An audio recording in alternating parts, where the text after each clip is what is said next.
On today's show, the LA Clippers make it 7 straight at Intuit Dome and 4 straight on the season with the win against the Sacramento Kings where they lock them down.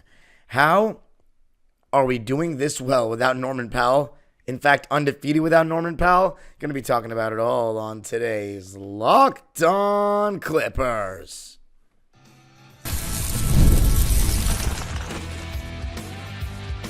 You are Locked On Clippers, your daily Los Angeles Clippers podcast. Part of the Locked On Podcast Network, your team every day.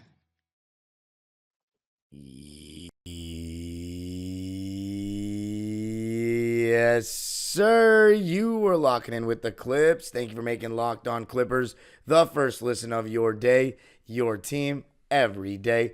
I'm your host, Darian Vaziri, born and raised in LA, and in my 20th season as a Clipper fan. You can also follow me on Twitter and Instagram at DimeDropperPod and subscribe to my own YouTube channel, Dime Dropper, for even more LA Clipper, LA sports, and NBA content. And Locked On Clippers is free and available wherever you get your podcasts, including YouTube, where I want you to let me know what you thought of this win, what you think of our team so far through 17 games at a 10-7 record, and more. And Locked On Clippers now has a daily newsletter. That's right. Just go to LockedOnDaily.com to get the Locked On Clippers daily newsletter written by yours truly. Ladies and gentlemen, the Clippers have won 4 games in a row and 7 straight at the Intuit Dome. After starting out 0-4 at our new home, we have now rattled off 7 in a row. Dare I say Intuit Dome is becoming a fortress? Is it? It's looking pretty good. But let's talk about how we got this done. It was our second game against the Sacramento Kings this season. The first one, Norman Powell had a double-double, monster game over there, and we were the first team in the season to hold them to under 110 points, and more specifically, we held them to under 100 points. So it was a great win for us, one of the best of the season. Now, we just beat the Orlando Magic without Norman Powell, so we're trying to carry off that momentum. But the fact of the matter is, the Sacramento Kings have 3 star caliber players to our 1 at the moment, with James Harden versus DeRozan, Sabonis, and Fox. But let me tell you, when you have the defense that this Clippers team has, anything's possible on a given night. We are now 5th in defensive rating after this game. We held the Sacramento Kings to the lowest scoring half for any team in the league this season in any game, with just 29 points at halftime. 29. 12 in the first quarter, and 8 of those 12 were scored in the first 4 minutes. The next, they had 6 minutes without a field goal. 29 points in the first quarter for the modern NBA is outrageous. It starts with our attention to detail.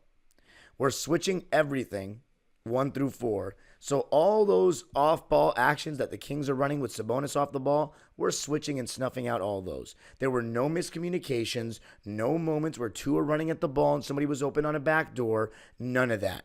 Our guys have such great attention to detail because they want to defend, and also, of course, the Jet Van Gundy effect. But if you just watch the first 6 minutes of that game, what Chris Dunn was doing defensively off the ball was ridiculous. I mean, he does such a great job of denying the ball, seeing ball and man, having his hands out in the passing lanes active, and Derrick Jones Jr. does a really good job of that as well. Same with Nico Batum. If you throw a pass that's 1 inch off or too far to their inside hand or something like that, because of their ability, I shouldn't say ability, but because of their tendencies to have their hands out and arms out, make themselves big, if you don't throw an accurate pass, they might get a hand on it, and now you're going the other way. And Chris Dunn was intercepting. He was rotating and getting interceptions before the pass would go there. He would get his hands involved on a drive, help defense. He was contesting and getting around screens and staying in front. I mean, everything you wanted to see, he was doing in those first couple of minutes. And after being down 8-2, and starting 1 for 10 in the game, we went on a 20-1 run. Amir Coffey had 7 points in that run, but Chris Dunn, for me, just defensively led the charge. As far as what we were doing defensively, we had Derrick Jones Jr. on DeRozan primarily, De'Aaron Fox being guarded by Chris Dunn, Amir Coffey on Kevin Huerter, and then Zubac on Sabonis, and then James Harden on Keegan Murray. Now, when the Kings went to their bench, one thing I found that we were trying to do was Harden was trying to attack Doug McDermott in the pick and roll. But moral of the story, Clipper Nation, our defense is legit. And I'm going to say here on this episode of Locked On Clippers, ahead of this 76ers game, that this is the best defensive team I've seen in my 20 years of fandom. We've had some good teams defensive rating-wise with Lob City, but we didn't have the perimeter defense that we have here. We had Matt Barnes, some years Luke Baumute, and then CP3, and then a rim protector in DJ, but we had a lot of poor defenders around them. We often went with lineups with JJ Redick, Jamal Crawford, and Chris Paul all playing at once, which is not anything defensive-minded at all. This team is built with good defenders. Chris Dunn, Derek Jones Jr., Terrence Mann, Amir Coffey, and then Zubac protecting the rim. This is the result, and I've been saying it for years, of putting good point of attack defenders around Zoo. You guys all so many people wanted to criticize Zoo, say he's a drop coverage merchant, he's not even good at what he does, and oftentimes it was because he had to guard two players at once because the guys that were getting over screens were not doing a good enough job. Now you're starting to see when you mix a rim protector with great point of attack guys like what we have right now, you get an elite defense. And this is without Kawhi. We are 5th in the league in defensive rating without Kawhi and just won 2 games against playoff teams without Norman Powell. And that's me assuming that Sacramento will make the playoffs, but we kept DeRozan in check. 6 for 19 from the field for him. 0 for 5 from 3, and just 4 for 8 from the foul line.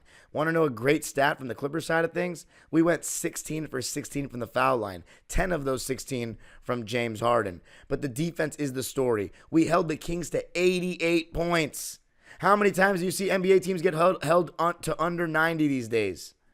I mean, we locked them up. This is the best defensive team I've seen in my 20 years of fandom. I love the 06 team. Quentin Ross was great. You had Elton Brand and Chris Kaman protecting the rim.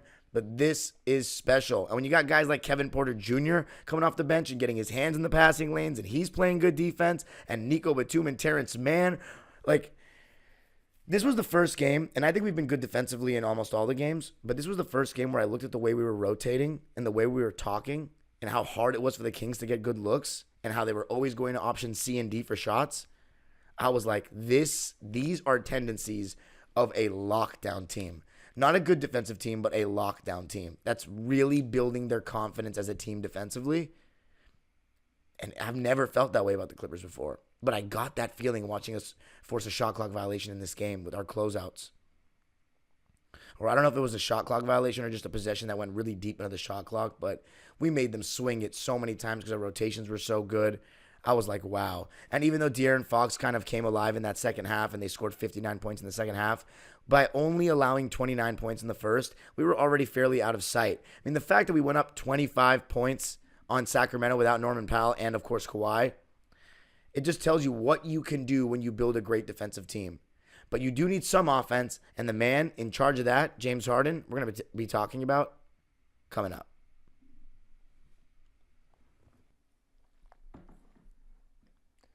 I got to tell you a little something about Chime.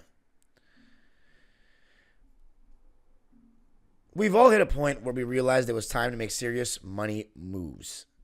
Take control of your finances by using a Chime checking account with features like no maintenance fees, fee-free overdraft up to $200, or getting paid up to 2 days early with direct deposit. Learn more at chime.com/NBA.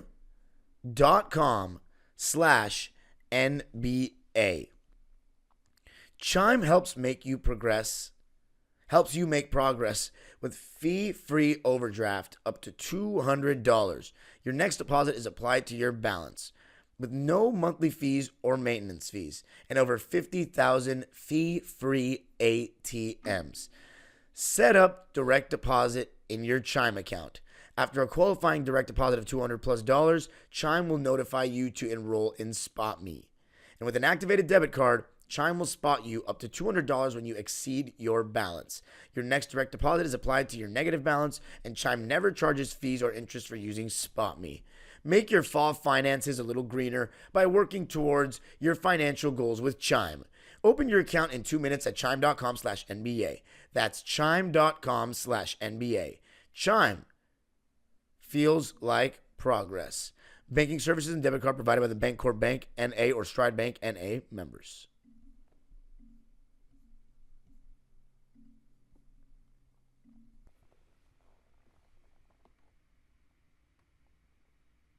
All right. Clippers winning it 104-88, winning their 4th game in a row, our 7th straight win at home at the Intuit Dome. I was not there because I was preparing my club team for an AAU tournament. So that was, unfortunately, my 3rd missed game of the season. It was the return of Red and how beautiful it was to see Red in the crowd, with the swell especially, which is our supporter section that I'm a part of in the wall. And then, of course, the players themselves. And the player that I thought was my player of the game was none other than James Harden, who's been having an extra pep in his step lately for me. He had this beautiful between-the-legs crossover on Keegan Murray where he hit the Jets like, we haven't seen too much this season, but the last couple of games, he's starting to get by guys. And he did shoot poorly yet again in this game. 5 for 18 from the field, 2 for 10 from 3, but he was 10 for 10 from the foul line, had 22 points, 6 rebounds, 9 assists, and honestly, I thought James Harden was a part of that defense I talked about in the first segment as well. He had really good moments of using his hands well, and helping and recovering. So jabbing, then recovering, closing out with a hand up. Really solid stuff from James, who I think the last 3 to 4 games has really stepped up defensively. 22 points, 6 rebounds, 9 assists, but 3 steals and a block. He did have 4 turnovers, but generally, we kept the turnovers down a bit in this game. 12 for us, 15 for them. But I thought James, just the way he was able to create shots throughout the game, especially when he was attacking Doug McDermott in that first half, in that first quarter, was really good stuff. Sabonis is in drop coverage. Zubac did a very good job finishing, but when we're able to get good stops, it makes things a lot easier. James Harden did try in those tough stretches in the second half, a little bit of foul baiting. There were 3 times where he tried to get a foul on a 3-point shot, whether up top on the hands or down low at the feet. It's just so frustrating when he does that. But when the Kings went on a 22-7 run, cut the game down to 8 points or 7 points, James Harden made the big shots to answer. He had a nice step-back 3-ball, and then he had a nice mid-range. So he made some big buckets to prevent the Sacramento Kings from getting any closer to making this a colossal choke by us. But I just thought Harden made some great passes overall, doing a good job of getting in the lane. And without him, where would we be? I mean, I think James Harden and Zoo are the most indispensable players on the team right now by far. I mean, no disrespect to Norman Powell, who I think has been amazing, but we have very solid off-ball guys. It's really James Harden and Ivica Zubac. We don't really have a direct replacement for them. So we really need James Harden out there, and it's been a blessing that through these first 17 games, he's been healthy because he is the source of our offense. Although the process can be stagnant at times and not great, without him creating shots, what will we be doing? You know what I'm saying? So really solid performance by him. He's starting to turn up the scoring valve just a bit. As far as his shot, I mean, the shooting splits weren't great. The last 3 games, after having some good games where he shot 50% 2 games in a row, he's reverted back to under 40 for the last 3. But they've all been wins, and I have to say he's played well in them, and 3 of them have been 20-plus point outings. So it seems like he's starting to figure it out. And with Norman Powell out, you're just going to need him to get 20-plus. And the one thing that is up in these 2 games with that Norman Powell is the free throw attempts. Double digits in both games, and before that, he had only been in double digits twice from the free throw line. Those games were at Denver and against Toronto. So in all 4 games that James Harden has been in double digits in free throw attempts, we've won 4-0. So James Harden getting calls and getting to the line, beneficial for our team. As far as some of the splits, we didn't even shoot well, and that's the beauty of playing great defense, that even when you don't shoot well, you are able to stay in games and potentially win games. We shot 41.5% from the field and just 24% from 3. So by all means, not a great shooting game. As far as the Sacramento Kings, they shot even worse. And I love to hear this. 39% from the field, 20% from three, 71% from the line. Sabonis still got 24, Fox got 29, but their bench had a total of 9 points. And yes, they did not have Malik Monk, but we did a good job of not letting anybody else get any momentum of any sort. So just a really good performance overall. James Harden, my player of the game. But coming up, going to talk about the supporting cast, including Kevin Porter Jr. and Mo Bamba, who for me were standouts.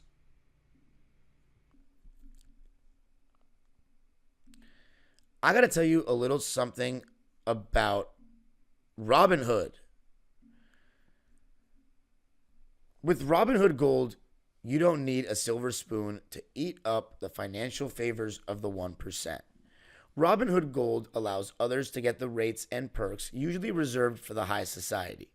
Now, the resourceful individual with Robinhood Gold can earn the very liberal rate of 4.25% APY on uninvested cash and be rewarded with a handsome 3% retirement boost on IRA account contributions. Robinhood Gold provides the privileges of a high net worth for any net worth. These generous benefits are now available for only $5 a month. The new gold standard is here with Robinhood Gold. Sign up at Robinhood.com/gold. That's Robinhood.com/gold. Terms apply. For product-specific disclosures, visit Robinhood.com/gold. Investing involves risk. Rate may change. Gold membership is offered by Robinhood Gold, LLC.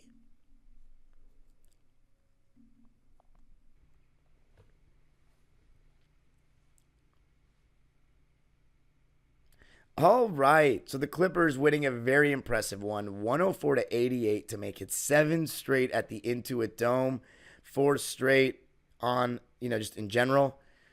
Sacramento Kings are not an easy team to play, and we've beaten them twice this season, and it's because they can't score on us like that.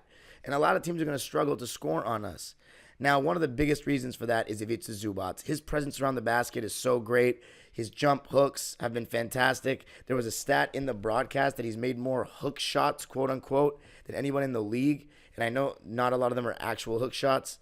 Most of them are jump hooks. But the fact that he has more than Jokic in any of that kind of category is amazing. I just thought the one thing with Zoo, we can feed him even more. We got to be more deliberate about it. Yes, he's turning the ball over a lot recently. He had 4 in this game. But as I said, you're going to need him to go through these trials and tribulations and getting to understand the pressure that teams are going to come with when he catches the ball in the post and learning how to make reads out of that and growing through the mistakes. He only got 8 shot attempts and he made 5 of them. So yes, he's going to get shots in those pick and rolls, those push shots coming off the screens that he's setting. But you also want him to get on the block because he's showing he can finish very consistently. He still sleepwalked his way into a double-double, and I thought did a great job on the interior defending Sabonis, despite him shooting 9 for 17. I thought Sabonis was kept relatively in check. He turned the ball over 6 times, so we'll take that. Zoo got a double-double, 10 points, 15 rebounds, 4 assists on 5 for 8 shooting in 31 minutes. But I thought one guy that really stepped up in the place of Norman Powell was Amir Coffey. Started with 7 points in the first quarter, doing a good job denying the ball all season long from guys coming off screens or trying to come off dribble handoffs. And he's just, produced double figures in both games without Norman Powell, averaging 14.5 in these last 2 games. He had 11 points, 2 boards, and 2 assists on 5 for 9 shooting and 1 for 4 from 3 in 24 minutes. So all things considered, Amir Coffey's having a really solid season, a career season for that matter. But my main standouts, Kevin Porter Jr. and Mo Bamba. Mo Bamba's shown some good stuff lately since he's come back from injury. He's rebounding. He's really going for it. And his size is something. Now, his 3-ball wasn't really falling in this game, but 1 for 5 in that department. He was 1 for 1 from 2, so 2 for 6 for the game. But his ability at times in this game to switch onto De'Aaron Fox and guards, we were switching 1 through 5 with him. He was staying in front and doing okay. And if he can show the potential to switch out onto the perimeter, that's something we haven't had from a big. And I don't even remember when, literally. So Very promising stuff from Mo Bamba. 6 points, 8 rebounds, 2 assists, 1 steal, 1 block. He did turn the ball over 3 times, though, which is a lot for 16 minutes. And he did commit 5 fouls in 16 minutes, so he's got to be a little careful there. But still a very solid impact, in my opinion. And then you have KPJ, the ever-polarizing and scrutinized KPJ. I got to be honest, he is just balling right now. He's weaving his way into the mid-range area. He's getting in the paint more. The game is slowing down. He's being a bit more deliberate about his moves. He's creating more space. And now he's starting to knock down that shot. And his confidence just seems to be growing slowly. And, when he makes those shots, you're like, damn, this guy is a tough shot maker. And when they miss, they look bad. But when they hit, it looks incredible. But I think he has been shooting easier shots because he has been getting into the paint more. Like those floaters, I said, those off-balance ones I hate, he was making them this game, but I felt better when he shot them because it felt like he was getting deeper into the paint and just felt slower. It felt like he's, as I said, it's kind of calming down for him. It's slowing down. So he did a good job of changing pace as well, going from slow to fast, and then keeping defenders on his hip and keeping him in jail. So I have to say, even though I'm a Bones Highland fan, I don't think Bones Highland can quite play like this on a good team. That's just what I believe, honestly. So, yeah, the Bones Highland thing, I think it's going to have to be put on standby for a bit because this guy, Kevin Porter Jr., is starting to find his stride, and he's doing things defensively as well. It's not just offensively. So, yeah, he had 14 points, 6 boards, 2 assists, and a steal. No turnovers. A lot of our role players had no turnovers in this game. He was 7 for 16 from the field and 0 for 5 from 3. So, yeah, his 3 balls still taking some time to come along, but 7 for 11 from 2. That mid-range, that in-between game was looking pretty good for KPJ. He was a plus 11 in his 26 minutes. As far as someone that's gotten an opportunity without Norman Powell, that's Jordan Miller, who gets his name chanted by the swell every time he checks into the game. And I think he shows why he should potentially be getting rotation minutes every time he gets in. That no-dip 3, seeing that in-game, in a real game, in real minutes was awesome to see. He had this one play where he picked up the ball and then had this scoop pass underneath that looked sick. Looked like somebody who has a lot of confidence and is ready to play NBA minutes. So I thought really solid stuff from Jordan Miller. And then defensively, he's got length, so it helps on that end as well. Switchable, versatile. He had 5 points, a rebound, an assist, and a steal on 2 for 4 shooting and 1 for 2 from 3, with that one being that no-dip guy.